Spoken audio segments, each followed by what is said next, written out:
This podcast episode is brought to you by Coors Light. These days, everything is go, go, go. It's nonstop hustle all the time. Work, friends, family, expect you to be on 24/7. Well, sometimes you just need to reach for a Coors Light because it's made to chill. Coors Light is cold lagered, cold filtered, and cold packaged. It's as crisp and refreshing as the Colorado Rockies. It is literally made to chill. Coors Light is the one I choose when I need to unwind. So when you want to hit reset, reach for the beer that's made to chill. Get Coors Light in the new look delivered straight to your door with Drizzly or Instacart. Celebrate responsibly. Coors Brewing Company, Golden, Colorado. The Timeline is a Blue Wire podcast.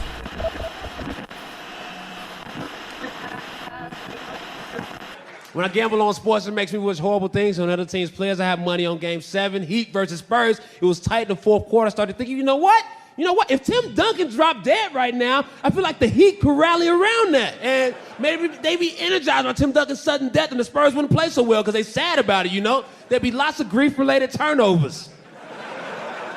Just hella 5-second violations because Ginobili's holding the ball, just looking off into the distance, sadly.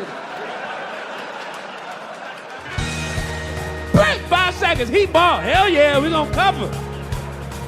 I'd be the worst courtside reporter. So Dwight Howard, how do you feel like your 12 missed free throws affect the people that bet the over?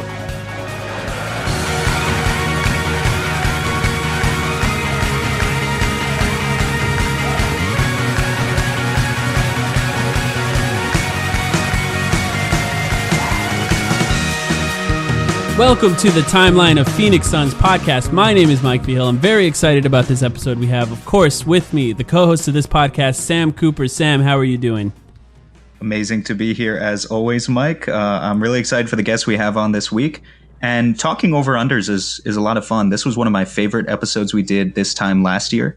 So hopefully it should be another good one. That's right. We're back with our what is now an annual over-unders episode where we talk about the Phoenix Suns over-under and then make up all of our own over-unders to bet on. And for the over-under episode, there's no better person to have than Matt Moore. Matt Moore, thank you for joining us. Hey, thanks for having me, guys.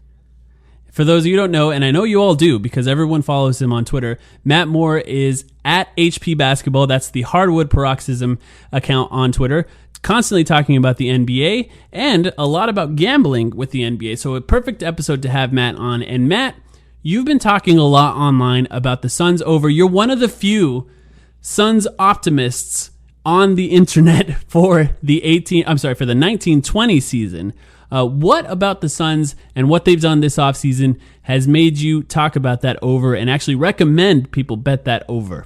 So the Suns definitely fall in the category of the kind of a team where I'm already just nauseous with thinking about having to go in on this because I know it's the right position. I've thought about it. And yet there's that voice. It's like, really, man? You're taking the Suns over? Really? You're taking this, like, you haven't been down this road enough times? You haven't seen this play out enough? You really think this is the way? But when I sat down and I finally kind of unraveled where all the rosters were after everyone changed hands this offseason, the biggest thing is this. In order to get to 25 wins, you really need about 7 guys that I could say are definitively NBA players. That I could say, I know that they're going to be in the NBA, in the National Basketball Association, 18 months from now. And every previous iteration of the Suns that has been an easy under, like last year's, which was a very easy under, has not had that. But when you look at what they've done since the trade deadline last year and into the offseason, and you say, let's leave Devin Booker out. Like, let's just take Devin Booker, who's their best player, and let's put him aside because it's complicated. A lot of things with Devin are complicated in terms of trying to analyze the impact and everything else with the stats. Let's just look at Tyler Johnson, Ricky Rubio, Kelly Oubre, DeAndre Ayton, Aaron Baines, Mikal Bridges, and Dario Saric. That gets us to 7 before Devin does anything. Before anything else, you have 7 guys that I could say those are functional, competent, going to be in the league in 18 months NBA players. Like, those guys are going to be in the league. They have shooting on the perimeter. They have playmakers. A lot of this is also based off of that very tiny stretch after the All-Star break where the Suns were a little bit feisty when they had everybody healthy. When it was Tyler Johnson and Oubre, along with Booker and Ayton, they were actually, like, some of those lineups have really good net ratings. It was this brief blip of time where they looked good. And had it been just that period and the rest of the time those lineups were garbage, it'd be one thing, but it wasn't. That was the only time that they were really around. And so you add that together. I like Baines a lot as a pickup, and Rubio is a competent NBA point guard. Like, he's extremely competent. Not great, going to hold you back in some ways, but he's competent. If the number was higher, I'd feel entirely different about Phoenix. But I'm able to get that number as low as 27.5 at some places, and that's low enough to where I have no choice but to be relatively confident that they're going to hit the over. Matt, I think you've successfully satisfied our audience to this point with that answer. Talking about how you take the over, but you left Devin Booker out of it. I want to bring him back in just because we have to talk about it. Don't be afraid to hold any punches back here. Just give an honest evaluation of your thoughts on Devin Booker going into now is it his fifth season? I should know this. Yeah, his fifth season. Fifth. And, if we're not talking just about, say, a 27-28 win Suns team, but the Suns' aspirations of maybe even reaching as high as, who knows, 35, 538 has them projected based on Carmelo player projections at 35 wins, or, if they want to even get to 40 wins or plus 500 basketball one day. Is Devin Booker the type of player who could be the number one option on a team like that? Yes, he can be. I have some of the same questions that I think a lot of folks have. Like, I reject the idea that Suns fans present, which says that the idea of him being a good stats on a bad team guy is a false narrative, and that's just national media, and that's just people clowning the Suns. Like, no, like, look, anytime that you have these type of performances, like, we've learned enough about basketball to understand that there's a difference between a meaningful, impactful 35 points and an empty, got him when the team was getting run over, but got his shots up and made enough 35 points. Like, there's just a differential there. And I think the best players are able to mold their game into what their team needs in order to get themselves better. And he's had time to do that, and that hasn't happened, which, again, this whole thing is an Ouroboros problem, right? The snake's eating its tail. The team's bad, so Devin can't make them better, but the team can't get better because Devin doesn't make them better, but he can't make them better because they're so bad. Like, you're just eating yourself constantly. I think, look, you look at the metrics and they're good. The up and down performance in the early part of the season, I think, is what's most alarming. Like, a lot of his marquee stuff and the stuff where not just the big scoring performances, but his sustained stretches of excellence come in March. And that's the 1 month more than any, as a guy that's been watching the league every single season, as many games as I can cram in for 12 years now. That to me is the most meaningless month. People act like March is like, oh, it's a lead up to the playoffs. No, the good teams are resting. The bad teams are tanking. The teams in the middle are trying really hard. And half the teams are injured. Like, March basketball is a mess. It's just a mess. Everyone's exhausted. Everyone's injured. Guys are in and out of the lineups. You're trying different things. So when those are his marquee moments, it's really hard for me to get behind the idea that that's like contributing to winning, especially when the Suns are openly tanking so often. It's like he's just putting whipped cream on a ice cream sundae of crap. It's just not really meaningful. But look, the skills are all there. I think last year what I was impressed with is, like, I think he took real steps forward last year as a passer, and part of that is they didn't have a point guard for most of the year, but he took a leap, I think, in that area. I think the key for him is, can they find an identity for him? He could be the guy, but can they find an identity for him where it's like, you're going to do like these things, and you get to do them as much as you want because you're awesome at them, but it's going to fit into this greater concept. I don't think Devin can just be a guy that you're just like, oh, we're just going to build around him and everything's going to work out great. He's got to have some sort of identity in an offense with actual meaningful impact. And that, I think, is where Monty Williams comes in. And if that happens, then yeah, I think he can be the best player on a 35 to 40 win team. And then going forward, maybe even better. I think one of the biggest reasons Devin Booker is such a lightning rod is because of how difficult it is to analyze him just based off a lot of the things that you said. And I think, although some people might not, that are listening, may not have liked that answer, I think everything you said is absolutely true. I think one of the most difficult things for him particularly is, of course, that he plays on a Robert Sarver-led team, which has led to him having now his fifth coach in his fifth season and no stability outside of essentially him. He's the only real player left that was part of that sort of McDonough rebuild other than the players that were drafted last season. And now he's on his fifth coach. So now we have Monty Williams. Monty Williams is one of those coaches that's actually kind of difficult to also analyze because he played in even just 5 years ago when he was an NBA coach. The NBA was drastically different than what it is now. And then he spent time with Oklahoma City as an assistant coach. And then he spent time with Philadelphia as an assistant coach there. And then he signed what is now the longest contract that Robert Sarver has ever given a head coach, which is a 5-year deal with the Phoenix Suns. What is your impression of Monty Williams, and do you think he's a good coach for Devin Booker and for this team? Monty's really tough, I think, to get a really clear picture on, because there's been a lot of revisionism, I think, about him because he's so well liked. Like, Monty's exceptionally well liked in the league. And that's by GMs and coaches and players and media.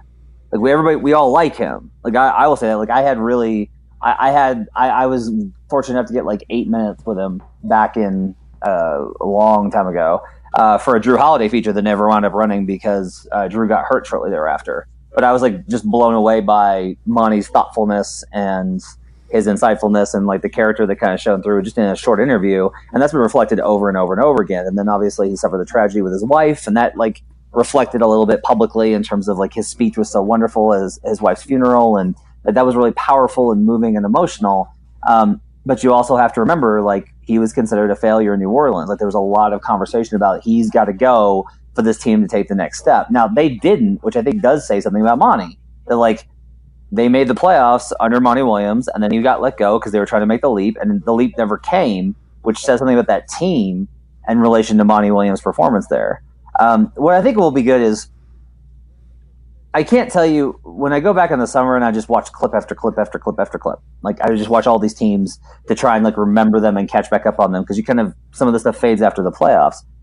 The Suns for years have stood out in regards to they never really seemed like they knew what they were doing. Like, you would just stand out to you when you would watch. You'd be like, these guys just do not know where they're supposed to be, or where they are, what they're supposed to be doing, or how they're supposed to play. And I think with the roster that they have now, and when Monty Williams is coach, they will at least know what they're doing. And honestly, that is half the battle towards being a competent NBA franchise, which is your first step back to relevance. Right. So it goes back to what you were talking about earlier. This is the first time in a long time they have 7 to 8, if you include Devin Booker, competent basketball players on the roster. Guys like Aaron Baines, Ricky Rubio, Dario Saric will know where to be, at the very least, on the basketball court. The other part of them improving, and I want to know how much this impacts you taking the over on the Suns, is how much you buy into their young core. And we already talked about Devin Booker, but I think we definitely need to get your opinion on DeAndre Ayton, Mikal Bridges as well. What is your baseline expectation of those guys? Maybe not just in the upcoming season, but in seasons ahead, and in what you think is the Suns' ability to build around them long term. You know, not just getting this baseline level of competence because they have some actual NBA players now, but actually having a core that they could build around. What do you think of guys like Ayton and Bridges? I'm really high on both. I liked Ayton a lot as a prospect, and I didn't mind them taking him 1. I thought they should have taken Luka, but it was not like it was like I can't understand that decision. It's like I get it. I thought he had a pretty good rookie season. I think that his reaction was pretty good in a lot of the games in terms of knowing, like, I learned, like, after like Jokic annihilated him, he was like, I have a lot to learn. Like, I just have he was very transparent about how much he has to learn. The problem is going to be, I think it's going to be very easy for DeAndre Ayton to get points and rebounds and get paid. Like, this is one of the things with the league that's kind of difficult, is if you are a guy that just gets what I call production, just gets numbers, you will wind up getting paid that first contract. It's the easiest, quickest path to that first contract. But what DeAndre needs to do is like he needs to learn to be an impactful defender. He needs to learn to be able to pass effectively out of double teams. He needs to learn how to set great screens to free up his teammates. He needs to understand how to move and create gravity to draw guys. Like there's all of these things that he needs to learn that aren't going to necessarily get him paid. And those competing priorities are I think tough for a young player who knows like, yeah, but if I get points and rebounds, that's good. So I'll just get points and rebounds. And it's like, well, it is. Like, you need to do that too. But that can't be all that you do because you have to be able to do a little bit more. I'm high on Bridges as well. I'm really high on Bridges, actually. I think Bridges is going to be pretty exceptional. I think that in time he'll wind up being the kind of player that you really want as a key component long-term in your system. Like, he was 62nd percentile last season as a spot-up shooter. For that to occur in that system with that team, with all that mess going on, I think that's a really promising kind of sign. And there's a lot of numbers also that indicate when you look at the lineup data, there's like these little signals that kind of show like, oh, like Bridges really fills a gap. Like he's a guy that slots in and he's a connector between these two components, and that I think is really going to be key. Like the big thing I think is going to be understanding the interaction. Like, can Booker and Ayton and Bridges play together? And if so, can they play together? Like, what do you need in order to make that work? Is it going to be Rubio with his playmaking? Is it going to have to be Tyler Johnson? Is it going to have to be even Kelly Oubre? Like, what is the mechanism that's going to make that combination work? Or is it just going to take time? I will say this, like, I don't think in 3 years that all three of those guys are there. And that's just based off of probability. Like, we just to be really honest with you, like, most of the young cores don't work out that way. It's rare that you stumble onto a Greg Oden, Brandon Roy, LaMarcus Aldridge type combo, or James Harden, Russell Westbrook, Kevin Durant. Like, you just don't stumble on those guys very often. And a lot of times the problem isn't even necessarily the on-court fit. It's about all the other stuff. It's that one of them winds up having bad practice habits, and that drives coaches crazy, and the organization has a lot of trouble, and then they get disgruntled, and then there's a problem in the locker room, or there's tension between two guys. And it's like, okay, clearly, like, Ayton's now better than Booker, and that's causing tension because Booker wants to be the guy. Like, there's all these dynamics that are complicated. And so I wind up thinking that in time, one of the three will be gone, because even if, let's say that the optimum happens, which is like Devin ascends to superstardom in that he's able to get actual scoring nights on a team that's worth a damn, and DeAndre learns to defend at even like a baseline level, and the production and assists, or the points and rebounds stand out enough to be like, oh no, he's like a really valuable big man. Well, then it becomes, okay, is the best thing for you to build McHale, or is it to trade him to get an upgrade at the wing spot that you know can kind of fit in and take this team to the next level? So the probability of all those outcomes strongly favors the idea that they're not all going to be there long term. But I think that there's a good chance that one of them will work out. I think there's a good chance that two of them will work out. And even that caps out as just like a pretty good team. I think that's a step in the right direction to start rehabbing the franchise. Yeah, absolutely. I think it's interesting. Some of the stuff you said that Ayton needs to learn is what Baines is good at. And I think that was a big thing with James Jones trying to bring someone in that is a good influence in that locker room with, showing what it really takes to be a long-term NBA big. And hopefully that will actually turn into something good for him development-wise. Now, one thing I've been wanting to ask you, I'm going to shift away from the Suns a little bit. Something I find fascinating with people like you. You have 132,000 followers on Twitter, I think, or something like that. And you are one of the guys, when you think of NBA Twitter, you're like one of the guys that you have to follow. It's like somebody that you have to follow. And that means that fans of every single team are following you. And you probably have a pretty good understanding of what different fan bases are like. I do have to ask, from that perspective, what is your impression of Suns fans and what are they like? You're a little Knicks-like. And by that... Bad owners. And by that I mean, like, there's a high level of really great fans that are on there and are really funny and self-deprecating and understand like how much of a mess the team is, and that's like, it's fun to follow just for like the like, haha, I'm dying inside, like it's funny because I'm dead inside. Like that stuff's funny, but you also have the same thing where I run into this with Knicks fans, this kind of like outrage of being counted out. Like, you're just saying that because the narrative's about us being terrible. And it's like, you've won like 25 games in 3 years. Like, what are we talking about here? There's that really is. There's like they consider to be an affront of you shouldn't just assume we're going to be bad just because we've been bad for the last 5 years, have one of the worst owners, and we don't really know what this management group's going to look like. Oh, yeah, and we constructed one of the worst trades of the offseason. Other than that, though, show us one thing where the team's going wrong. And it's like, guys, you gotta be a little reasonable. But part of what winds up happening a lot is the fans feel that because they've watched the team 82 nights a year, which I can't. I watch them as much as I can. I can't watch 82. That they have a better feel for the team. And in some cases, that's true. The problem is that they also don't have the perspective of what other franchises look like. So they're not able to recognize things where it's like that's part of it. Is you're like, well, Devin does this and that and the other. I was like, okay, I get you. But there's a lot of times when I also don't know what the hell Devin's doing on the floor. And that doesn't happen when I look at Donovan Mitchell. Right? Like I've watched every clip of Donovan Mitchell this season. I went back and just got finished with him. I did I did De'Aaron Fox. I did him. I did Trae Young. I'm actually doing Devin starting this week. I wanted to come on the podcast and talk about some stuff, and I wish I'd gotten to Devin before, but didn't have time. But like you do tend to learn things about him, and like I honestly think that Devin's probably got a higher offensive ceiling than Donovan Mitchell, and I think Donovan Mitchell is like.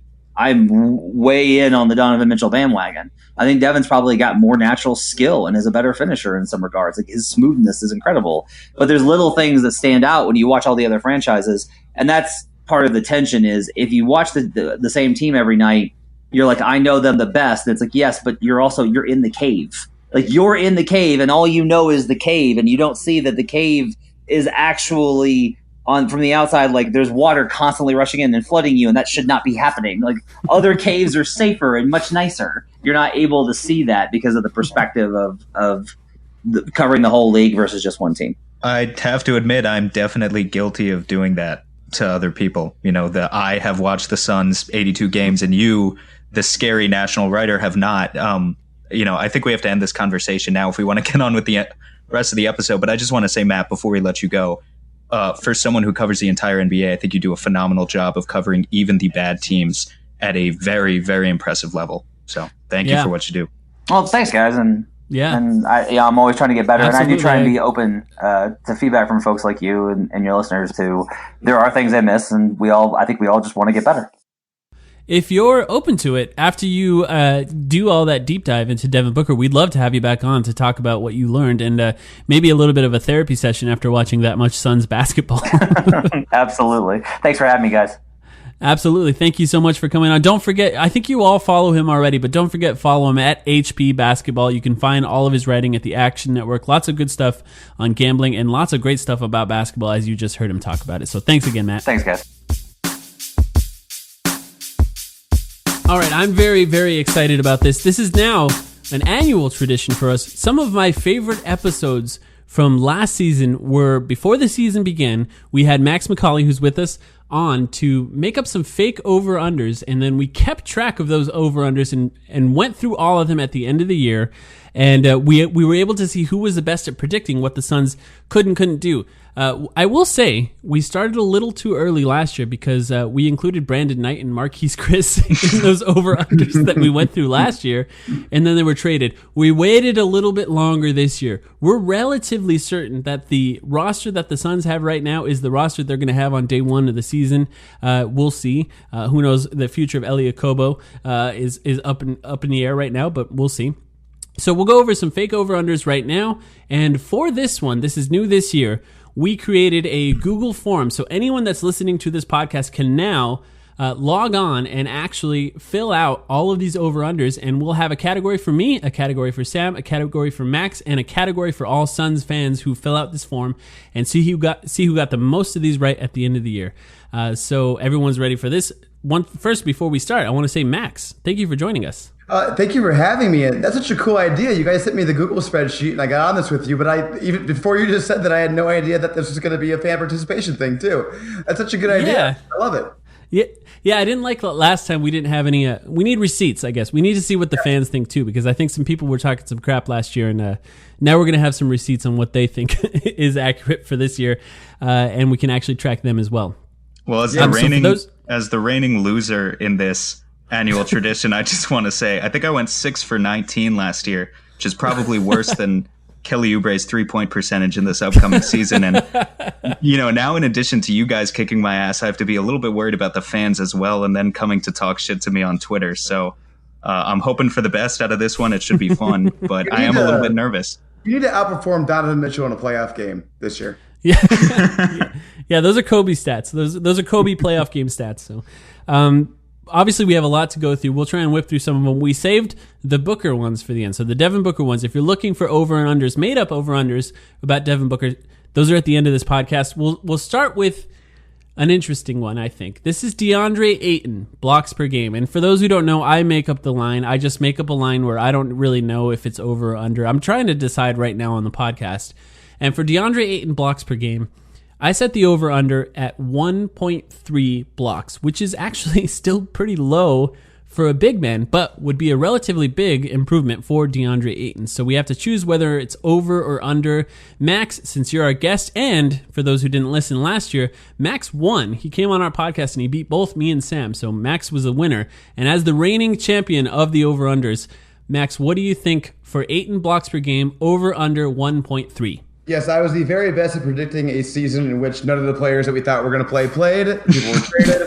Things went horribly. We won 19 games. So, yeah, congratulations to me. 1.3, Mike, I told you before we started this, I'm looking at the Google Doc. These lines are all very good. I have a hard time with all of these. And this one is no exception. So, he was at what, 0.9 last year? Is that what it was? Yes. Okay, so 0.4. I mean, I'd actually be happy with this. I think I'm going to say slight under, but man, I think it's the perfect line. Sam, what do you think? So typical of me, I tried to take a historical approach with this one. I will take any excuse possible to plug in a filter into Basketball Reference. And what I did is I looked at rookie big men who had played at least 2,000 minutes with a block percentage of less than 3%. Ayton was at 2.6% last year. What the filter uncovered for me is the following active players: Nene, Andrew Bogut, DeMarcus Cousins, Marc Gasol, Greg Monroe, Al Horford. I went into this with the idea that I would get an answer, and I came out of it still having no fucking clue as to what sort of development to expect out of DeAndre Ayton, because the truth is we have a really wide array of outcomes out there. Andrew Bogut started his career as a rookie who did not block all that many shots. His rim protection wasn't that great from the statistics. He went on just a few years later to lead the league in blocks. You look at other guys like Greg Monroe, didn't turn out too well. Nene didn't turn out too well. And then you have guys like Marc Gasol, Al Horford, very good defenders, but just from a rim protection standpoint, kind of stayed in the middle of the pack.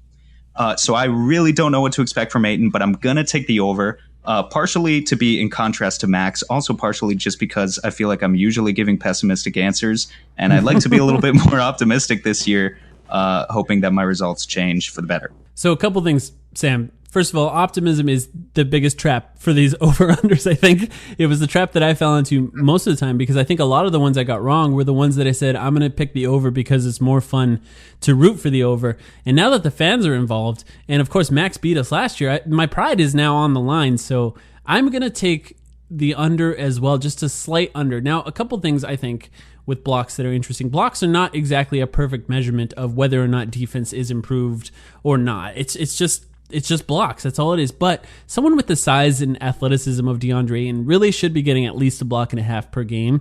But to predict that level of improvement, basically almost half a block, basically a game, a block every 2 games improvement, I'm not sure if I'm willing to predict that at this time. The one thing I will say in your favor, Sam, is he's probably going to play more minutes per game, I would imagine, this coming season. He's probably going to be a little more in shape, probably going to be able to play a little bit more. He only really played 30.7 minutes per game last season, so it's really hard to predict what he's going to play next season. That's not one of our over-unders, spoiler alert, how many minutes he's going to play, just the blocks for him. And I'm going to pick the slight under as well. I think 1.2 is an improvement, not something to really phone home about, really. It's not a huge improvement, but I'm afraid to pick the over on that one, I guess, is what I'm saying here, which is kind of a little bit worrisome, but it is what it is. Yeah, and also the thing about Ayton too is I think like long term his defensive upside comes more as a perimeter defender in the playoffs.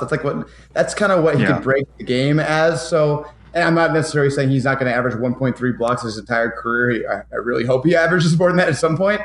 I do think that his increments may be lower because I think that's going to be kind of the focus for him. At least that's kind of how I see it. Yeah, I agree with that. It's a weird thing with DeAndre Ayton particularly because and in this specific scenario as well, because Monty Williams is a bit of an unknown quantity for all of us. We're not sure what the schemes are going to look like. We're not sure what they're going to value in their defense going forward. So will they be switch heavy? If they are switch heavy, does that decrease his amount of blocks that he actually gets because he's not really patrolling the paint and he's actually out on the perimeter? We don't really know. Yep. So this is an unknown. I guess that's what makes the number interesting here. So 1.3. So Sam, you pick the over. Me and Max pick the under. We'll see where that goes. Next one is Kelly Oubre. Kelly Oubre 3-point percentage. This one's a bit optimistic, I'll be honest. It's 33.5%. And believe it or not, that would be the highest 3-point percentage of his career. So basically what I'm saying is there's going to be an improvement. The idea is maybe he'll be open from 3-point range here, and Ricky Rubio delivering those passes could potentially increase his 3-point percentage. I don't know if you guys know this, but John Wall was actually the best at creating open 3-pointers in the NBA with Washington, so I'm not sure that that's an accurate prediction there, but 33.5, I don't feel like that's a massive improvement, especially because we've seen Kelly Oubre on Instagram, who loves to post videos of him working out, working with Drew Hanlon. Drew Hanlon is a famous shot coach, so I would assume that 3-point shot was something that he's been working on this summer. So Max, we'll start with you again. What do you think about Kelly Oubre's 3-point percentage? First, if I looked at Kelly Oubre, I would also like to post workout videos of myself constantly. So it's tough, man, because I think that Kelly Oubre is a better 3-point shooter than that, just form-wise. I think there's nothing wrong with the way he shoots 3-pointers. The issue for me is more shot selection with him. He takes some shots he probably shouldn't be taking. So if he can, rein that in a little bit and take, more of the spot up corners and even above the break, as long as they're catch and shoots, I think he'd hit a higher percentage of them. The problem is, and the other thing, part of this is why I love him. He'll pull up, in transition and just take threes out of nowhere. And sometimes they go in and it's awesome, but oftentimes they don't, and it takes him down a little bit. So I think, again, really tough number. I think I'll take a slight over just because I think I buy into the whole Kelly Oubre thing this season. I think he didn't really like it in Washington. I think he's kind of engaged. He's going to be part of this team. I think he likes the whole thing. So I'm going to buy in that he's going to buy in on the team concept and play a little bit more within himself. So I'm going over. Sam, what do you think? I would really, really, really, really like to take the over, but I just don't think I can buy into it enough. The funny thing about Kelly is, in theory, all of your logic, Mike, and you as well, Max, the logic makes sense. More open looks, more playmaking should lead to a higher percentage.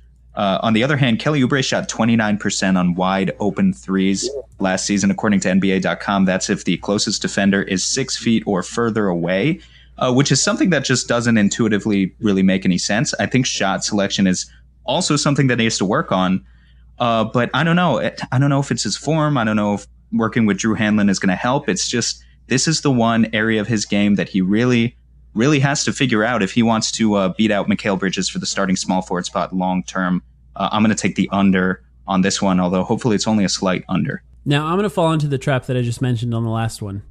But towards the end of this season, if he's at like 33.4, 33.5, and I'm rooting for him to miss some 3-pointers so that I hit my number, I don't think I could live with myself. So I'm also going to choose the over. And I do kind of buy into Drew Hanlon, and I do kind of buy into the idea that he didn't like Washington as well. Now, I will say I was actually wrong. There was one season where he had 34% in Washington. So he has in the past shot slightly over.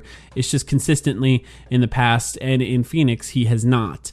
I do think possibly with better spacing in general, with better players on the team, there could be more open 3-point opportunities for him. So I think that could also improve his overall shot percentage there.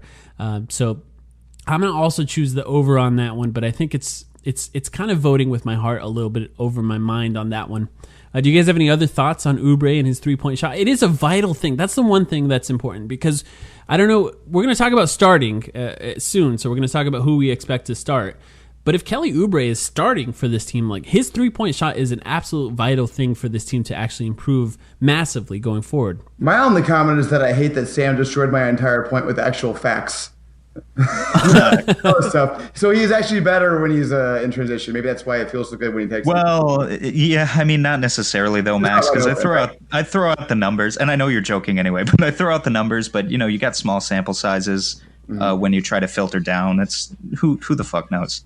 We'll Exactly. see. I don't have a lot of confidence in his shot, but that's just me. Yeah, the one thing I will say is if his and it's not, I will say to start this, but if his summer workout videos are any indication, he plans on attacking a lot. And Instagram, man. Well, Kelly Oubre's got a lot of videos on there, so if that's any indication, I don't know how much he's going to shoot, and maybe shooting less can actually improve his overall 3-point percentage, but we'll see going forward. This is another Kelly Oubre one. This is Kelly Oubre. Number of Valley Boy merchandise items sold, and that's at 0.5. So the question is essentially, will Kelly Oubre ever sell any Valley Boys merch? This is a complicated one, and of course we brought on the official lawyer of the Timeline podcast, which is Max. So Max, I assume you have some thoughts on this one. I'll give my answer before you give your opinion, so I'm not writing on that. I think it's under. I think at this point, the person who sucked all the fun out of it has sucked all the fun out of it, and I think at this point it's not really worth it for Kelly Oubre. There's no fun in it anymore when it's sort of been bastardized all over the internet. So I just expect it not to happen at this point. Maybe Sam, we'll go with you next, and then we'll let Max finish up with his opinion, which is much more informed than ours. Yeah, sure. I'll also take the under, just so that Max doesn't bias my opinion either. I'll go first, and I'll say the under. I think it's more likely at this point that Kelly comes up with some other catchphrase. Like, there's nothing that inherently interesting about Valley Boys. He's a very charismatic dude. He's perfectly capable of coming up with something else. And when he does, he should just trademark it really, really fast. That is a great point, Sam. I think it's a great idea. That's exactly what he should do. Well, first of all, I just want to say thank you for the honorary designation as the lawyer of this podcast. For that, I will trade you my pro bono services anytime you need them. All right. So basically, I actually agree, unfortunately, with the douchebag who is fighting Kelly Oubre over this thing. The way U.S. trademark laws work, and I must give the disclaimer, I have limited facts here. I don't know everything that's involved. Just based on my understanding of what's going on here, is that so Kelly Oubre starts talking about this, and this guy quickly just starts selling this crap in commerce. And the way U.S. trademark laws work is if you're first in commerce, you establish your rights to the mark. So the fact that Kelly registered his federal mark first doesn't matter. This guy has at least common law rights in Arizona to promote this thing, and honestly, where else would it really matter where you can promote it? So I do think this guy has the rights to it, and I think the perfect way to get around it would be to create a new catchphrase, as Sam has divined. I think it's a great idea, so I'm going under as well. That's really unfortunate. I was hoping for better news, I guess, but it is what it is. It seemed like the guy who really took the reins on this did actually do his research, which is unfortunate in this specific scenario because there was so much excitement around it. But I will say, in my opinion, there's less excitement around it in general right now because of that. Mm-hmm. So it actually would not make sense from a marketing perspective for Kelly Oubre to latch onto it at this point. And Sam, maybe you're right. Maybe something will come out of it. I will say the fact that it came about organically is what was actually kind of fun about it. So making up something fun organically is actually pretty difficult. When it's forced, people can tell it's forced. So we'll see what happens. And if nothing happens, that's fine. I don't really need to buy anything like this. But I am just a little disappointed that it was bastardized the way it was. So, well, sorry, Kelly, I guess. And we'll see if we're right. Maybe he'll just do it anyway and see what happens out of it. Possible. The next one, this one actually should promote some conversation here. And Sam, I'll start with you since we forced Max a few times here as well. This is Mikal Bridges. Games started. So how many games will Mikal Bridges start?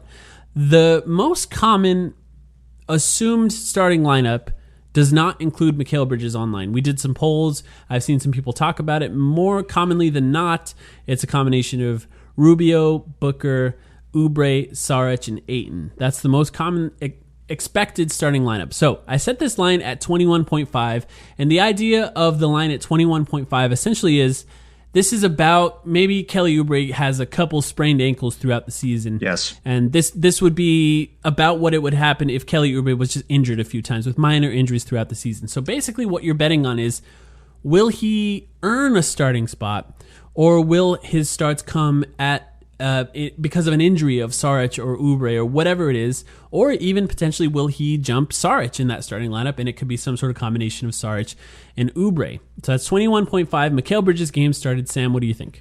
I'm going over for a combination of the reasons you listed. Really, it comes down to injuries. I think, now I can't guarantee that Monty Williams feels this way, but I think for sure Mikal is the sixth best player on the Suns. If he's not going to start, he might even be higher. But he is definitively, I think, a more impactful player than Tyler Johnson. So I think you could justify, if Kelly Oubre sprains an ankle, he goes into the starting lineup.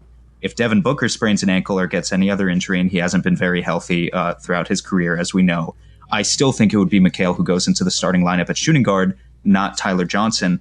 And I even think you can make an argument, I don't know, again, if Monty feels like doing this, but if Rubio misses any time, you could slot Booker over to point guard, and you could still put Mikal at shooting guard. And honestly, that's probably what I personally would prefer over having, again, Tyler Johnson at shooting guard. So I think in any of those scenarios, there's going to be enough injuries on this team where Mikal gets his 22 games started somehow, even if he doesn't start over Oubre primarily. Max, what do you think? Yeah, that's really interesting. I actually hadn't considered Mikal starting in place of Booker if Booker gets hurt. That's actually a really good idea. I'd always thought it would have been Tyler, but yeah, that would make a lot of sense. I also like, you're speaking to me, saying my heart when you talk about Booker playing point guard. I'm like the number one proponent of that, and I don't understand why everyone gets so angry about it. He's 22-year-old, and he had a pretty decent role at point guard last season. The team was good with him doing that, so maybe see if he can do it some more. But ultimately, oh man, this is so tough. I mean, I think again, another good line. I think that Mikal, if everybody's healthy, I don't think Mikal is going to start. I think just it makes sense to start Oubre and bring in Mikal quickly, and then bring Oubre back with the bench unit because Oubre needs to be on the bench unit. But I'm going to go under here because I think this team's going to be a little more stable than the past teams have been. I think they're going to try really hard to maintain their starting lineup to the extent they can. So I'm going to bet on there not being as many injuries as there have been in the past, that the team's relatively whole, and that they're not going to start Mikal right now. I tend to agree. Now, I will say I was planning on going under until Sam made that point about Devin Booker getting injured. Devin Booker tends to miss some games throughout the season. If there's a combination of injuries sustained by Booker, Oubre, or Saric, the logical conclusion in a lot of those cases would be to slot Mikal Bridges into the starting lineup. So my initial plan was to go under here. And Sam, you actually talked me into the over, I think. Wow. That's a bad idea. Yeah, maybe it is, but well, you know what? I've also I think Max and I are the same so far. So now this will be my first break. I'm breaking from Max on this one, so we'll see if that is my doom going forward. Breaking from the champion. I just feel like, yeah, exactly. But I also feel like there's a chance that Mikal Bridges just earns a starting spot. Mikal Bridges is a very good basketball player. If his three-point shot improves dramatically, he can kind of play anywhere from 2 to 4 in specific scenarios. Obviously, there's a lot of 4s that can beat him up a little bit physically, but that amount of 4s that play physical is reducing every single year. So the idea that consistently he's going to have to face guys that are bigger and stronger than him, depending on how much he's gained in strength this season, that's going to go down over time. And I think actually Oubre can handle a lot of those players as well. So I think there's a chance he can earn that starting spot at some point during the year, and that would change it as well. And really, like Sam said, essentially all it takes is one more dramatic injury, which we haven't had a lot of with the Suns, thank God, other than, I guess, Isaiah Canaan. There hasn't really been a lot of that. So that's really all it would take. So I'm gonna pick the over on that one, and we'll see if that comes back to bite me in the end. Yeah, and Mike, to your point on Mikal just outplaying everybody, it's not like Saric is like this, NBA All-Star he needs to outplay. There's a chance Saric just not be that good. Right. That could happen. Yeah, exactly. And I expect him to be good, and I really do, but Mikal Bridges is one of those guys that everyone loves to talk about how great he is. Coaches love him, teammates love him, and he does kind of fill the gaps. He's an excellent defender. He can be a good rebounder with his length, and really all it takes is that three-point shot. If that three-point shot drops and falls consistently, it's going to be kind of hard, even maybe over Oubre. I mean, Oubre is really only on a 2-year deal and is a potentially movable contract at the trade deadline, and it's possible that he can earn that spot over Kelly Oubre. So we'll see. An interesting year, I think, for Mikal Bridges. Mm-hmm. Next one, our first one about Ricky Rubio, our only one, I believe, about Ricky Rubio. And I think this is the most interesting one with Ricky Rubio. it's assists. And I think this one's difficult because Ricky Rubio, his assist number have been up and down throughout the years. His role in Minnesota, I think, was very ball dominant. Obviously, he had a lot more touches in Minnesota. He had a lot of assists down low to Karl Anthony Towns. And I think the most similar big man that he's played with is DeAndre Ayton going forward. I set the line at 7.1. When he went to Utah, he has not averaged that many assists. They were in the 6 to 6.5 and a little bit more range throughout his time in Utah. And I assumed that he will have more assists here in Phoenix, being that there's a massive point guard hole on the team and he's going to fill that hole. And also the guys he's playing with, I think with Devin Booker, who's actually a good spot-up shooter, and DeAndre Ayton, who is a great pick-and-roll player. I assumed that assist number will go up a little bit. Max, we'll start with you. 7.1 over under Ricky Rubio assists. So I've seen some people on Sun Twitter and other places suggest he'll have his highest assist year ever. I think that's a little bold. He had not won 1 year in Minnesota. I don't think he'll get that high, but I think he's going to go pretty comfortably over this number. I think this is the one that I feel strongly about that we've had so far. I could see around 8 for him. I think this is going to be he's going to have a role here, as you mentioned, where he's just more involved in the offense. Like he's going to be in command of the offense more so than when they let Donovan Mitchell do his little show in Utah. So yeah, I feel pretty good about it. I think Rubio is going to be great here. As long as he stays healthy, that's the big as long as. But yeah, I feel pretty good about this one. Again, and I'm not doing this intentionally, Max. This is just the way I feel, I promise. But I'm going to go under and play devil's advocate a little bit. And my argument for that is just going to be that in any system, regardless of how many assists you get, you can only get so many assists in totality, through all of your players. And first of all, Devin Booker is too talented of an offensive player to really deny him the ball that much. So that right there, it definitely comes into play. The other thing about this team, though, that I've mentioned on Twitter before is I really like the playmaking potential of 5 of our 6 or even 6 of our 7 best players. I'm throwing Kelly Oubre out of there for a second because he definitely has to work on that. But all of us, I think, at various points throughout last season, praised Mikal Bridges for his surprising playmaking ability for a rookie. Dario Saric is a guy who can get a couple assists a game. DeAndre Ayton is a guy who you give him the ball on those elbow touches, he can find guys, open cutting lanes. Tyler Johnson adds additional playmaking. I think the Suns have somehow acquired just a wealth of playmakers, regardless of the position that they actually play, that it just hurts Rubio's ability to dominate the assist totals among everyone. And so for that reason, I'm going to go under.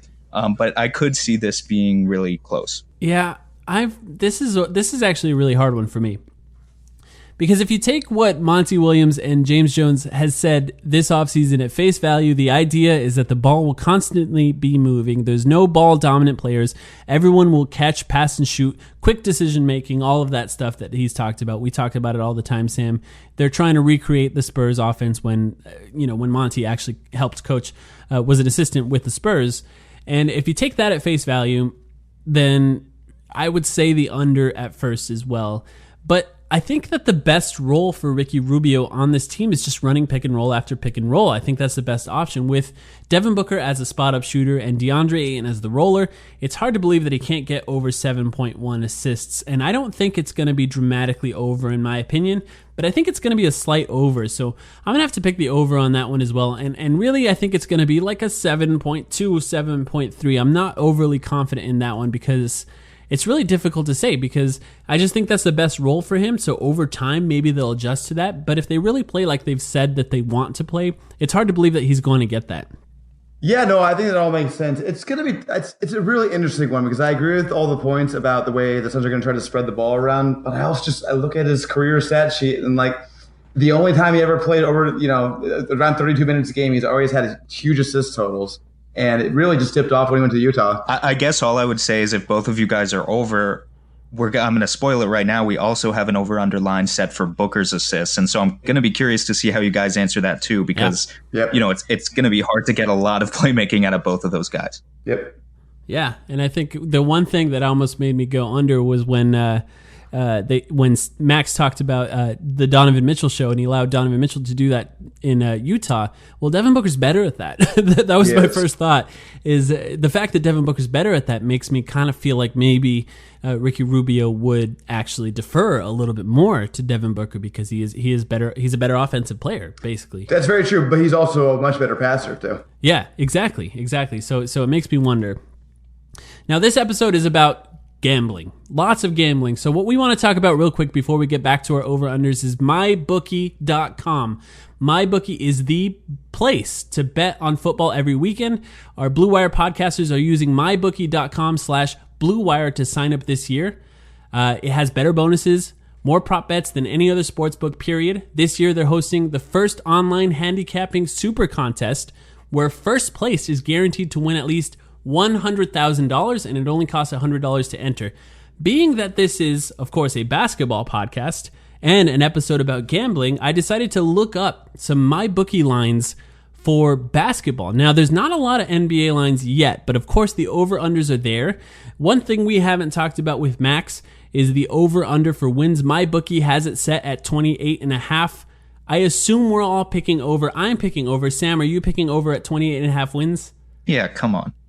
We talked about it. Max, over under 28.5 wins for the Suns. I'm usually negative, man, but I think that's way too low. I'm going easy over. I agree. This is an easy bet. Go to mybookie.com/BlueWire and bet that, guys. That's 28.5 wins. We all think it's over. Win some easy money on the Suns. The other thing I think is interesting is the FIBA World Cup odds. USA is negative 200, minus 200 for FIBA World Cup odds. But the other ones that are interesting, if you don't believe in this Team USA, if you really hate Donovan Mitchell that much, maybe look at Serbia, which is plus 325, or if you saw the clip of Ricky Rubio's step back three, Spain is at plus 1400. So you can go on and get some amazing odds at anyone beating the Team USA. I'm not sure I'm confident in Team USA this year. And if you're not confident, maybe look at betting someone other than Team USA. So just visit MyBookie online. That's MyBookie/BlueWire. There's a promo code BlueWire when creating your account to claim the bonus. That's MyBookie. Bet, win, get paid. All right, let's get back to it. This is the first one about rookies. So this is our first rookie that we're going to talk about. The interesting one was Cam Johnson. So Cam Johnson, it was actually, Sam and I debated for a while what to do for Cam Johnson because it's all about shooting, right? That's the only conversation with Cam Johnson. That's what everyone wants to talk about. That's what everyone wants to see. So we decided Cam Johnson games with 4 or more three-pointers made. And we set it at 5. We didn't do it at a very large amount because the assumption is we're not sure how much he's going to play. We're not sure how much he's going to be healthy. I don't want to get into that too much, but we want him to be healthy. We want him to play. The assumption is maybe he makes 2 or 3, and then he stays in for the rest of the game. Maybe he hits a few more. So how many games with 4 or more three-pointers made? We set it at 5. Sam, we'll start with you. What do you think? Over, under 5? Can I play a game with you guys real quick? Sure. How many games with 4+ threes do we think, or do you think, Mikal Bridges had last year? Oh. Not very many, 3. I'm guessing. Yeah, I'd say 2. The answer is exactly 5. And so that kind of makes me think that Cam has a pretty good chance here. Now, granted, Mikal played more minutes than Cam is going to play, but Cam is going to come in, and all he's going to do is shoot. Actually, Max, your boy, Landry Shamet, 12 games as a rookie with 4+ threes. Is that all? But yeah, I mean, I don't know. I think Cam has a real good shot. I'm taking the over. If he's just going to come in and shoot and be a microwave. At first, I thought that this would be hard to do for a rookie, but then I looked it up, and some guys have done it before, so I really think he can. Yeah, I think I'm in on the over on this one too. I don't think he's going to play a lot early on, but I think he'll play a lot later on. And I think pretty much all he's going to be doing is shooting threes, is what he's advertised as. So, I hope that's what he can do because that's what we're sold on. So let's see it. Max, 46.5% from NBA range last year. Shoot, if you watch him play, he's not a fake shooter. He's a real shooter. So as long as he gets the opportunity, Yeah, and over 50% on contested threes. It's kind of an insane stat for him. I'm going to go over as well because I believe in shooting, and I think that players that shoot really well just earn playing time over time, and I think he's going to earn a lot of it. And I'm not overly convinced that after the trade deadline we're going to have all three of the wings that we have going forward as well. So it's possible after the trade deadline he plays a lot. We'll see. Next one, Monty Williams pace. So this is the Suns pace, but we wanted to have one that was Monty Williams related. So we decided to choose pace because I thought it was representative of his sort of evolution as a coach over time. Now, what we did is we set it at what the Suns were last year. It's 12th in pace. So the Suns were 12th in the league in pace at the end of last season, which actually quickened over time. At the beginning of the season, we were in the 20s, close to the bottom of the league. And by the end of the season, we were 12th in pace. So the idea is, will we be higher in that ranking or lower in that ranking? And I'll go first since I've been making you guys go first this whole time.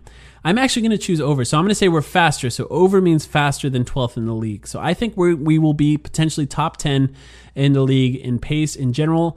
They seem to be talking about this team playing quickly. I think with Ricky Rubio, even if you don't start fast at the beginning of the season, over time you realize how great of a transitional playmaker he is.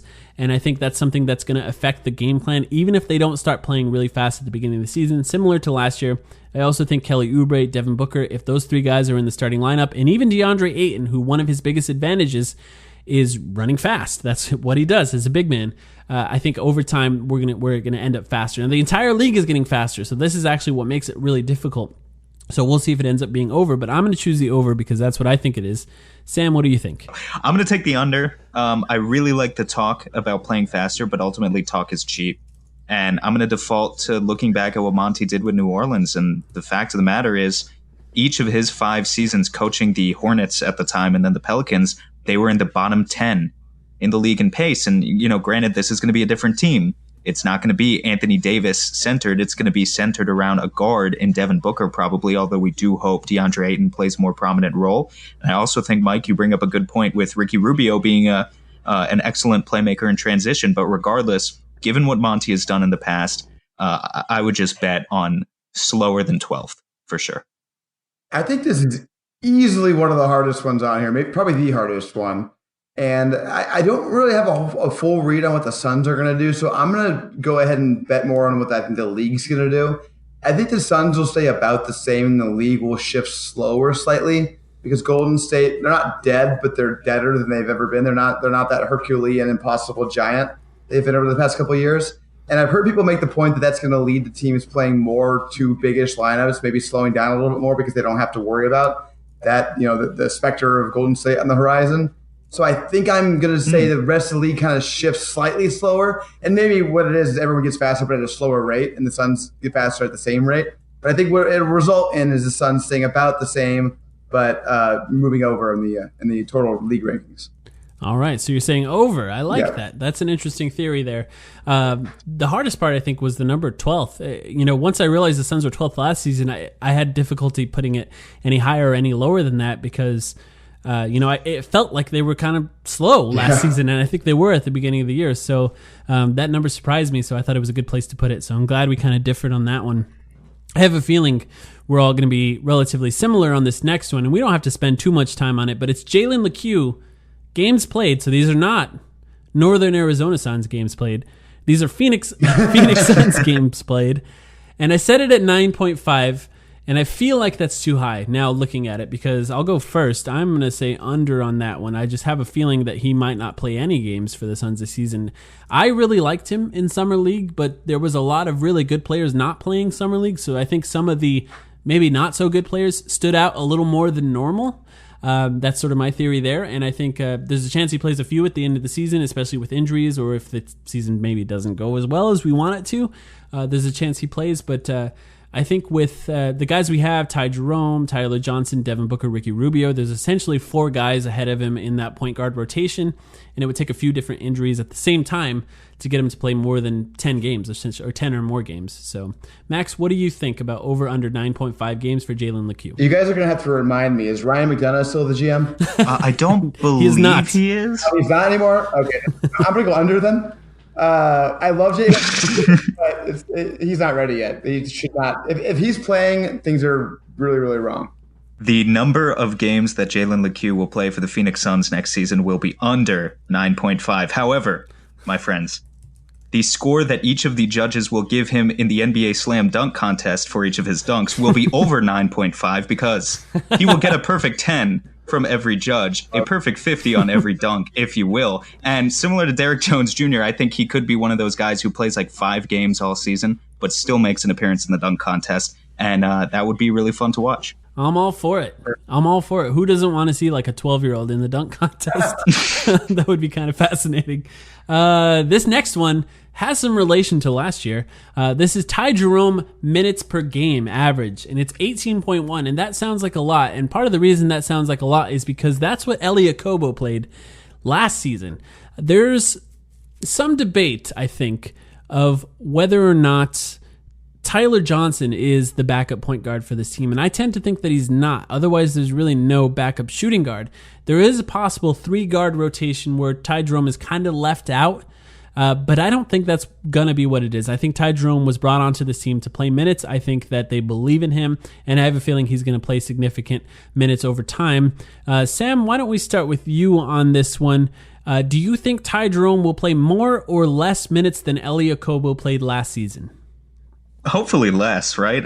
I like to believe in Ty Jerome. I think he's more of a veteran coming in than Elie Okobo was, will be a little more seasoned through his experience at Virginia. And as we talked about before, that's the strategy that James Jones was going for with both Cam Johnson and Ty Jerome. It's pretty evident now. However, he shouldn't be playing more than 18 minutes. If he's playing more than 18 minutes, either he is the next Steve Nash, or something has gone horribly, horribly wrong with Ricky Rubio and Devin Booker, and we're facing some serious injuries, which hopefully is just not going to be the case. Or we're tanking again, which would be equally disastrous. So, I hope they believe in Ty Jerome for 12, 14, 16 minutes per game. I just don't think it's going to be over 18. I'm still reeling from the revelation that Elie Okobo played 18.1 minutes a game last season. Oh, God. I love Ty Jerome. He's my Twitter banner. I think I'm among his biggest cheerleaders around. But I don't think he should be playing that many minutes a game yet. I'm going to go under on that. I think the Suns actually are probably going to sign another guard at some point this season because they're not going to have a perfect season of health from every single one of their guards. They're not all playing 82 games. It's just not going to happen. McCauley, I think, will play a lot of the backup minutes with Tyler Johnson. And maybe you're right. They don't have the right guard there. They're going to have to get him somewhere else. But I'm hoping Ty Jerome gets eased in because I think he's going to have a great career. I agree with that. I'm a huge fan of Ty Jerome, and I'll be honest, I'm picking over, partially because both of you went under, but partially because of my same logic of Cam Johnson, where shooting tends to earn you minutes over time, especially on a team that has, although we've improved in shooting, this team still has some shooting problems, especially in that starting lineup. I have a feeling that Ty Jerome is one of those guys that's going to earn lots of minutes over time. And, he's not young. He's not a 19-year-old rookie like the Suns are used to. This is a guy that could actually step in and play some minutes. If his shot translates to the NBA the way that I think it could with his size, I think that he could end up averaging more minutes than Elie Okobo. I am partially betting on that to try and win one on you guys. So we'll see if that works, that strategy. We got to separate here somewhere, but I just think that he just doesn't really do anything wrong. I think that's the main thing with Ty Jerome. Not a lot of mistakes made if you watch him play defensively or offensively. Yes, he's athletically challenged, but that doesn't seem to be something that James Jones is worried about for this team because there's not a lot of superstar athletes on this team except for maybe DeAndre Ayton and Kelly Oubre. So I have a feeling that's not going to be something that holds him back too much. So I'm going to go over on there. We'll see if I get you guys on that one. This one, shout out to the Baines fan club account on Twitter. This is Aaron Baines screen assists per game. And it's hard to think of one for Aaron Baines that's not just like 3-point percentage as well. We didn't want to do a bunch of 3-point percentage ones. He had 3.2 screen assists per game in Boston. And he played quite a bit of minutes there, considering. So I set it at 3, slightly less screen assists per game. Now he never really played with a guy like Devin Booker, but there is, of course, a guy named Kyrie Irving that tended to score around screens. So I set it a little bit less And that's my thoughts on that one. I'll tell you guys what I'm doing in a second. Max, why don't we start with you? What do you think? Do you think Aaron Baines in Phoenix can get more than 3 or less than 3 screen assists per game? I got to tell you what, Mike, I have no idea. But I love Aaron Baines. I love the Aaron Baines fan account, so I'm going over on that alone. I just love them. I love them both. Who fucking knows with this one? I was getting ready to give my serious answer, and then Max went with that. I'm going to go under because who knows, maybe, right? Like, we just know nothing about this offense. We know nothing about how this offense is going to work. I'm doing the opposite of me. It works. Yeah, well, yeah. This time you might get a perfect score, and I might get 0 out of 16. So based on last year's results, yeah, I'm just gonna go under. I'm gonna go under as well. I just think there's a chance he plays a little bit less, and I'm not, like you said, I think there's a chance that he stands in the corner more than he normally does. Now, we do need his screens, but clearly he was brought on because he now shoots threes. One of the biggest talking points from Gambo was he really expects the Suns to bring on a big man, a backup shooter, essentially a big man shooter. And then Aaron Baines was that guy. So I have a feeling they're going to want him to shoot a lot, especially because shooting is hard to find, the rest of this team. The next two are actually related. These are Tyler Johnson, games played for the Suns, which is 55. And if you remember last year, we did this with TJ Warren. And the idea was, will they play more games than essentially the games that were scheduled before the trade deadline or less? And then one after that is All-Stars traded for, and that is 0.5. And the idea of this is, will the Phoenix Suns make a trade for an All-Star this season? Now, a lot of the assumptions is Tyler Johnson will be part of that because of his inflated salary. That's part of the reason he's paid this way, is the idea that he can be a trade piece on an expiring deal at the end of his career. We all know he's overpaid, but over the length of his contract, not necessarily. It's just a poison pill deal that goes up dramatically at the end. So let's start with Tyler Johnson, games played for the Suns. Essentially, do you think that he will be traded before the end of the year? Max, let's start with you. Yeah, I'm just going to play the probabilities here. It's more likely that they don't trade for somebody who makes that much money than it is that they do trade for it. So I'm going to go over on Tyler Johnson, games played, under on the All-Stars traded for. But I hope I'm wrong, because it'd be awesome if we're super exciting and good and we trade for Blake Griffin. Let's do that. What if we trade for Vince Carter? Less excited for that. Wait, so any person who's made an All-Star game in the past counts? Vince Carter counts? That's yes. Any player that's made an All-Star team, and you know what? There's not a lot of old ones left, so there's not. Vince Carter's the guy that we can. Does it count if James Jones signs Joe Johnson? Because I kind of half expect that. Oh God. No, if we, this is traded for, so that wouldn't count. If we trade for Joe Johnson, like if he signs somewhere else. God, now I'm terrified of that, Max. I know, sorry. That's just terrifying me too. No, I don't think that counts. It has to be traded for. It doesn't have to be Tyler Johnson necessarily, but I'd say yes, we'd have to trade. Sam, what do you think? I am, for once, maybe going to agree with Max on both counts. Everything the Suns have done just points to them standing pat for the next couple of years, and I think they're really setting themselves up for having a lot of cap space 2 years from now, when they're actually going to be good free agents again. We know that there are going to be absolutely no good free agents next summer. And so, all these guys, Kelly Oubre, frankly, who's on a 2-year deal, Dario Saric, whose contract expires at the end of this season, Tyler Johnson. I caution Suns fans to get too attached to any of them, because I think they're very solid players who are solutions to make the Suns a decent team in the interim, but are maybe going to be dumped down the line so that the Suns can open up some more cap space and chase a big fish a couple of years from now. I don't think they're going to make that trade yet.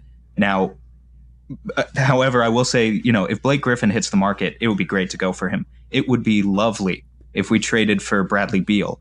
But also, if those guys hit the market, I think there are also teams that can put together more competitive packages for their services than Phoenix can. So again, like Max said, probability, we're not going to trade for an All-Star. Yeah, the one thing that keeps me...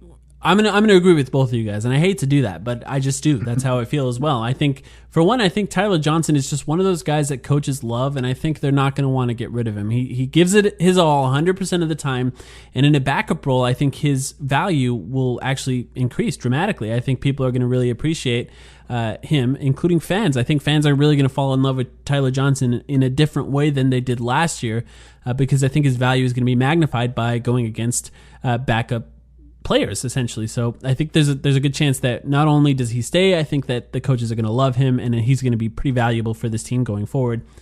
And I do think there's a chance if Blake Griffin becomes available. I actually think there's a chance that the Suns will give up a lot to get Blake Griffin. And I'm not, part of me says, of course, we should do that. The other part of me is terrified of Mikal Bridges becoming the next Kawhi Leonard.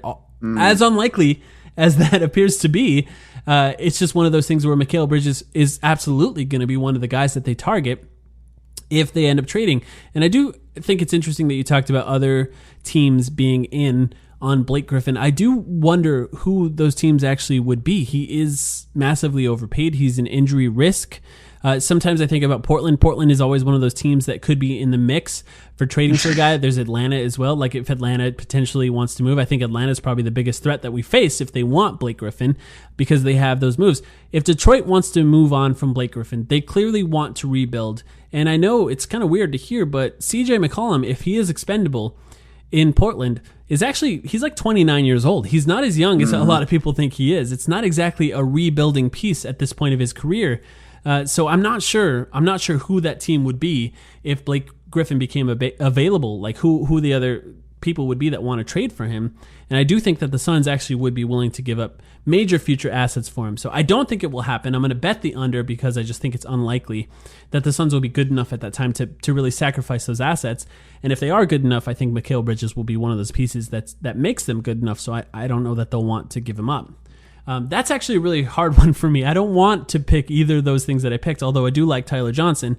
I would like for the Suns to trade for an all-star. I think we've talked about it basically every few weeks. Essentially, we talk about the possibility of the Suns trading for an all-star. So we'll see where that one ends up. That's going to be an interesting one. The trade deadline is more and more interesting every year.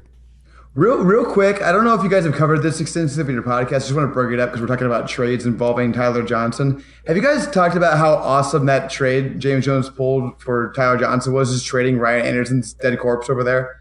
Like that thing got pilloried on NBA Twitter. Everybody thought that was the dumbest thing ever, and it turns out it was like one of his best moves that we've had in the Suns in the past 3 years. Like, just goes to show you how bad the analysis of the Suns is. Yeah, we definitely talked about that. And what I think is frustrating about that move specifically is that it was brilliant at the time. Yes, absolutely. This is not one of those ones where you look back later and you go, you know what? Looking back, like the Kelly Oubre one, I think is one that you weren't really sure about at the time. It seemed like a good move at the time, but really Kelly Oubre had to play well for it to make sense. Especially now that he wasn't massively overpaid. That part's kind of nice with it too. But with the Ryan Anderson, Tyler Johnson one, that was clearly a good move as soon as it happened, and it was very frustrating, I think, for a lot of people who saw the way it was treated online. There wasn't a lot of fight back with that because nobody really watched the Suns afterwards. But I think if other people really revisited that move now, it would be pretty obvious that it was a good trade. I think so too. Yeah, I mean, Tyler Johnson is a playable NBA player, and Ryan Anderson is not. The analysis should be that simple, and for whatever reason, it wasn't. And you talked about there being no fight back. I mean, Tyler obviously got injured, but I think maybe if he stays healthy this season, we will have our chance, especially if the Suns win more games, to push back on that narrative a little bit as a fan base. Yeah, I think most likely most people forget about it. Next one. But people will. They will remember the Oubre Brooks thing, and they will remember the Melton trade, but they'll forget the Tyler Johnson. Rachel Nichols will, for sure. Nobody thinks Rachel Nichols is as funny as Rachel Nichols does. This next one, Frank Kaminsky. We had to have a Frank Kaminsky one. And it was all of the ones we could think of were boring. So we have this Frank Kaminsky memes over under 200. I'll go first. Over 200 memes. I guarantee it. Sam, what do you think? Over 200. Suns fans are going to get so fucking frustrated at Frank Kaminsky. It's going to be hilarious. And I actually like him a lot. I think he's going to provide some shooting, but he's a funny dude. Way over 200, and the best part is going to be if the reason why they're frustrated is because they're U of A fans also, and he's actually good. There's nothing I could care less than that. College basketball in general. I watch it to see who will be in the NBA, and that's it. Same. All right, we're here. We made it to the Devin Booker section of our over-unders. There's 4 of them. And I think they're all going to be kind of interesting. This first one is... If you skipped straight here, then welcome to this section of the episode. Do you guys have a bunch of Devin Booker only fans that listen? I assume so. I actually don't know.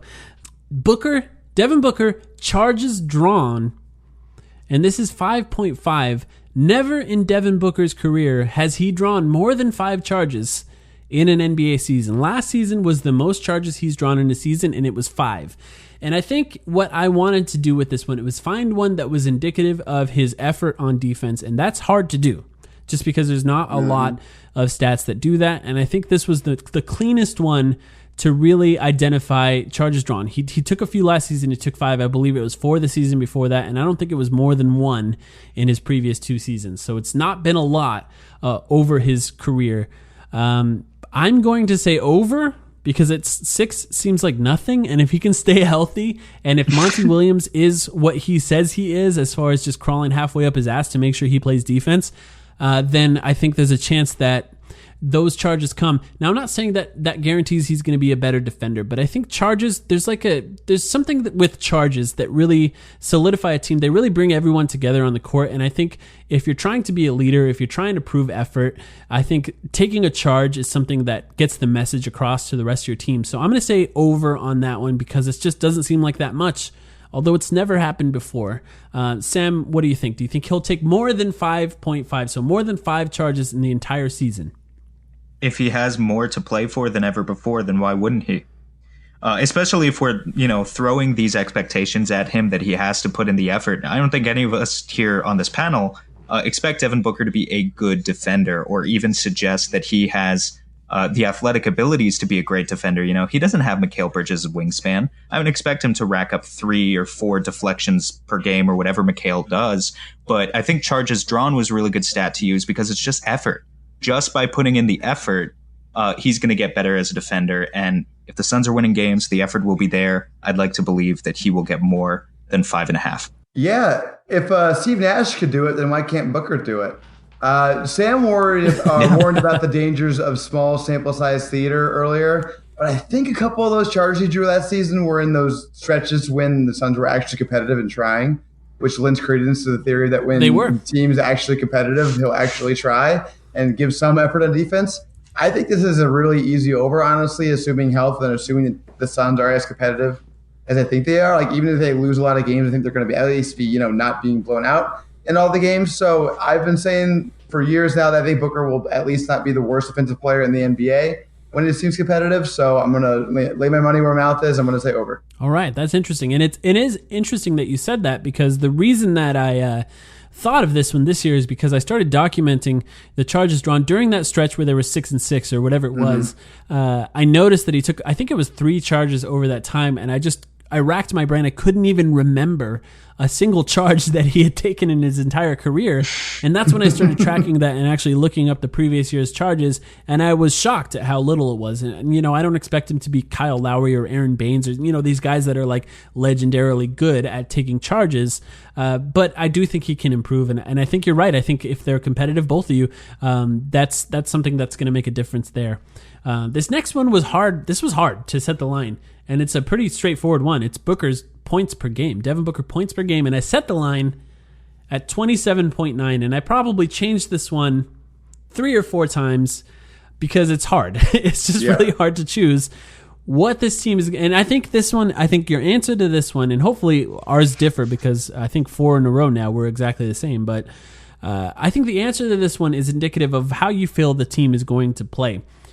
The question is essentially, we expect the team to be better. Do we expect that to mean that Devin Booker scores significantly more than last year? Or do we expect that to mean that Devin Booker now has better teammates and takes a smaller role than previously because he can, and he can trust his teammates more to score? So 27.9 is a lot, and I will say just a brief moment of just recognizing the fact that we're actually debating whether or not a player on the Phoenix Suns can average 28 points per game in a year, and that's a realistic expectation to expect, which is kind of nice to have. This is a hard one to predict. Max, we'll start with you. What do you think about Booker points per game? I can't get that image out of my head of watching him on that stretch last season when he had those 3 games in a row where he scored 59, 50, and 48. I think it was 49. And the guy is just one of the best scorers that I have seen on the Phoenix Suns, probably the best I've ever seen. and in the league in a while, one of the best that I've seen. I just think he's so good at scoring basketballs that the team being better around him and him having the ball out of his hands is not going to lead to him having fewer points. I think it's going to lead to him being a lot more efficient and just scoring a ton. I think he's going to be over this. I think he'll be close to 30, if not above 30. I really, really high on Devin Booker. Wow. I really think he's amazing. You'll see where I think his assists are going to go in the next category because I think he's going to have the ball out of his hands a lot more. Because his team's going to be so much better, I just think that's going to be kind of his primary focus. And I think we're in for a really fun Devin Booker season. So I'm going over, and I feel pretty good about it. I'll go under, I guess, but this one it's really, really hard. I love the idea of Devin Booker averaging 30 points per game. I mean, that would just be phenomenal. To go back to how you were introducing this one, not only is it amazing that we're talking about a Phoenix Sun averaging 28 points per game, but just the NBA in general in this era is absurd with how many high-octane scorers we have to talk about, and Booker is just now one of those guys.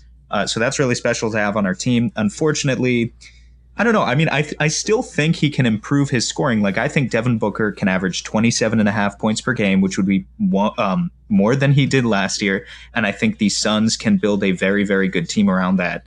But seeing him go above 28 with all the extra help that we've put onto this roster is just a little bit hard for me. So I do think I'm going to take a slight under. This one's so hard. And I set the line myself. You'd think I'd be more prepared. I think I'm going to go under as well, but not confidently under. I agree with Sam. I think he'll average more points than last year, but I still think there's a chance that it's less than 28 points per game. I think that the development in his playmaking last year matters.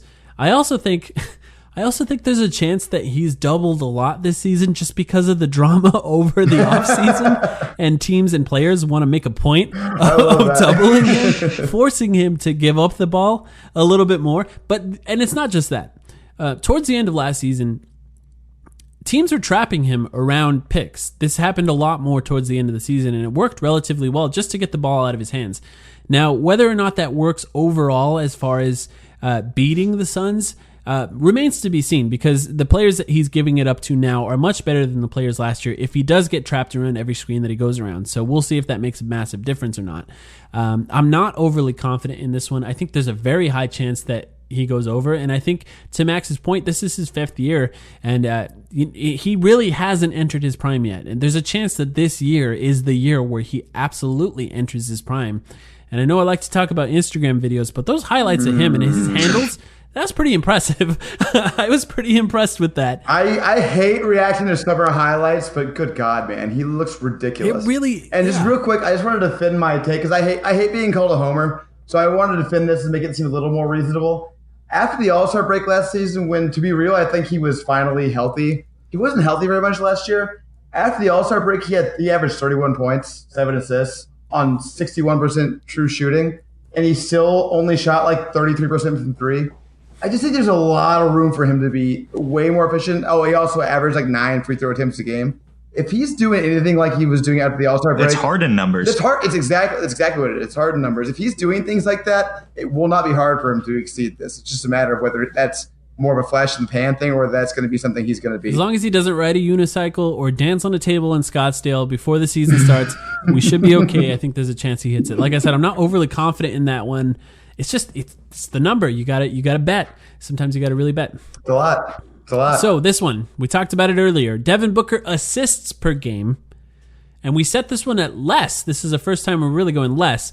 5.6 assists per game. So the idea around this was pretty obvious. Ricky Rubio's on the team now. He doesn't have to play as much time at point guard. It's possible that his abilities off the ball will be magnified a little bit more with a better team around him, which means less pick and roll handling, maybe a little more catch and shoot attempts. I'll start. I'm still actually going to go over, partially because I think he's going to be double teamed a lot. And partially because it's a number that's low enough that I feel confident that he can still go over. He had 6.8 or 6.9 this last season, so this is significantly lower. And I do think he'll average less assists. I do think that it'll, I think 5.7 is a reasonable expectation for him. And imagine if he averages 27 points and 5.7 assists. I think that's going to be something we talk about with our next question here. Sam, what do you think? Do you think he'll average more or less than 5.6? Yeah, well, you have to get the assist from somewhere. And because I took less than 7 for Rubio, it's only natural for me to take over here for Booker. I think it's going to be something like, obviously, the offense isn't really going to work this way, but it's going to be similar to Dragic Bledsoe or Brandon Knight Bledsoe or Isaiah Thomas Dragic Bledsoe or any of those combos where you've got multiple playmakers. No one guy who dominates the ball and gets 9 assists per game, in my opinion, but 2 guys who get like 6.5 assists per game. That would probably be my guess. Really tough one. I think I'm going to go slight under, but if it was 5.2, I'd probably go over because I see Booker, even though we have Rubio now, and I do think the ball will be out of his hands much of the game. This is a decrease, as we mentioned, from last season, and he's still going to have the ball in his hands plenty. Like at the end of the game, it's not going to be Rubio with a minute left with the ball in his hands, and Booker still knows how to find people. So still going to get his fair share of assists, but because I think he's going to be so much more focused on scoring, I'm going to go slightly under. All right, and the last one on the record here. Devin Booker, All-Star appearances. Will this year be the year that Devin Booker makes the All-Star team? So it's set at 0.5. Basically, if you pick over, you're saying he will make the All-Star team. If you're saying under, you think he won't. I'll go first. I'm going to say over. I'm going to say this is the year. I think it's going to be difficult to not give him. I know there's a lot of guards in the West, and this is maybe this will be my downfall as well. It's just going to be hard to not give him an All-Star appearance if the team is actually competitive at that point in time, and he's averaging what we expect him to average, as we talked about, with slightly improved defense like we expect. Max, what do you think? Yeah, 30 points a game, but way under. No, I think part of my thought on Booker this year is like the past few years, he has, I think, had like the statistical resume where he should have made it. But I think this year, I think the team will be better. But even if the team is not significantly better, it's just a little bit better. I think this is the year where he makes it undeniable. Like you can't keep him out because he's going to have like 30 and 5 or it's just some absurd stat line. So yeah, I'm going over. And man, he really. I actually think this is like the biggest, most important thing for him not leaving Phoenix or demanding out. He needs to like make the All-Star game because it has to kill him that he doesn't make it. Yeah, I'll take the over too. Too. It'll be a clean sweep for this one, and let's just list those guys in the West that he's competing with for good measure here. He's got to beat out Lillard. He's got to beat out McCollum, Harden, Westbrook, Curry. Donovan Mitchell's probably going to get a little bit better, guys. Sorry to say. Luka Doncic is going to be better this year, most likely. DeMar DeRozan is still out West. Drew Holiday is still a pretty good guard. Mike Conley, I guess, probably not really competing with Mike Conley. Like at that point, those are definitely players who are a tier below Booker. But regardless, it's going to be tough. There are a lot of MVP caliber players in that list.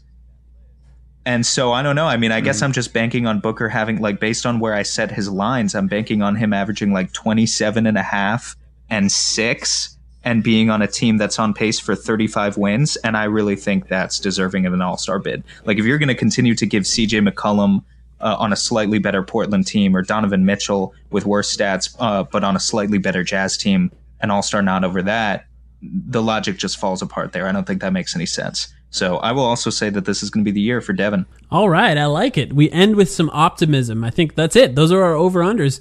Now it's your job, for people who are listening, to do it yourself. Fill out the over-unders that we set up for you. It's a Google form. Fuck you and do it yourself. We will track the overall numbers of what people who are listening choose. If you want to track your individual numbers, take a screenshot of what you chose and upload it as a tweet so that we can all really hold ourselves accountable throughout the season and have this conversation as it goes. And of course, Max, you'll rejoin us at the end of the year once it's all said and done, and we can talk about who won this one, whether it be me, Sam, you, or the fans, and we'll see what we do for who wins at that point. Off the record, though, Max, I do have to ask you, one of the most interesting ones last year were Dragan Bender dunks. I believe he had 15 this last year. Now he's on the Bucks. We have no idea how many games or how many minutes he's going to play for that team. Do you have any guess as to how many dunks Dragan Bender will have for the Milwaukee Bucks? Good God, that's a tough one. I think the Bucks are going to be extremely good, and he will be in a lot of garbage time games. I think he'll probably have around the same because of those minutes. Sam, you have any guesses? Yeah, that makes sense. He's going to be a human victory cigar out there in Milwaukee, and we'll probably get Yes. maybe slightly less than 15. I don't know. That really is his destination as a player, right? To be a human victory cigar. I'm going to say more. I'm going to say he ends up with more. Somehow, more than 15 dunks with the Bucks. That spacing, I think, will matter over time. And he's probably not going to play a lot with Giannis, so he'll have more room in the lane. All right, Max, thank you once again for joining us. Like I said, one of my favorite episodes. Yeah, no, it was super fun. I loved it last year. I hope this year's just as fun when we go back on this, except for the actual year was also fun. Let's hope for that. Yeah, exactly. I think we were a little more optimistic, and we were relatively optimistic last year, so we'll see if that comes back to bite us in the end. So everyone, thank you for listening. Don't forget, if you're on Twitter, we'll tweet it out. If you're on Facebook, we'll post it on our Facebook page. And if you're on YouTube, we'll put it in the bio of the video. You can fill out the Google form. Let us know what you picked. Bender rolls down the lane and slams it home. Jackson beats Bender, and the Suns could not have dreamt up a better start here tonight. Bender cutting down the lane, and the Dragon dunk. Back at home, off of a road trip, you want to take advantage. Nice ball fake by Bender, who rolls inside for the two-hand slam. And Ayton with a rebound. Back they go. Bender runs the floor. Hurt his hand on that play as well. You hang on that rim.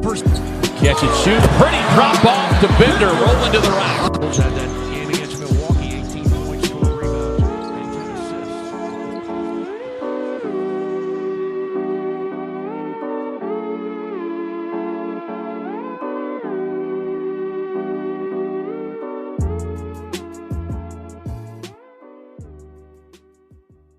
Nobody builds 5G like Verizon builds 5G, because we're the engineers who built the most reliable network in America. And the more you do with 5G, the more building it right matters. The more your network matters. The more Verizon engineers going the extra mile matters. It's us pushing us. It's Verizon versus Verizon. 5G built right from America's most reliable network. Most reliable based on rankings from RootMetrics second half 2020 U.S. report of 3 mobile networks. Results may vary. Award is not an endorsement.